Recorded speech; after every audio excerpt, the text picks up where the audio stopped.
এই গরিব ছেলেটি একটি মেয়ের পা পরিষ্কার করে দেয়, আর এতে সে মেয়েটি খুশি হয়ে তাকে কিছু টাকা দেয়। এই ছেলেটি অনেক ক্ষুধার্ত ছিল এবং সে সেই টাকা দিয়ে খাবার কিনতে যায়, কিন্তু তার কাছে টাকা কম থাকায় সে খাবার দিতে নারাজ হয়। সে খাবার দিতে চায় না, তাকে তাড়িয়ে দেয়। তখন ওই ছেলেটি খাবার কিনতে না পেরে মন খারাপ করে ওখান থেকে ফিরে চলে আসে। এই সব দেখে একটা মেয়ে তার মনে দয়া হয় এবং সে তার জন্য একটা পরিকল্পনা করে এবং সেই ব্যক্তির কাছ থেকে তার ফোনটা চুরি করে নিয়ে চলে যায়।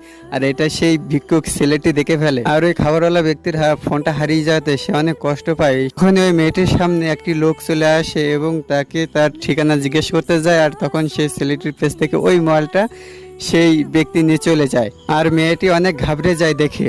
তখনই ওই গরিব ছেলেটা তার ফোনটা তার হাতে দেয় এবং সে অনেক খুশি হয়। এরপরে সে গরিব ছেলেটি চলে যেতে চায়, তখন তাকে কিছু খাবার দেয়। বন্ধুরা, এই ভিডিওটা ভালো লাগলে সবাই লাইক এবং সাবস্ক্রাইব করে দেবেন। ধন্যবাদ।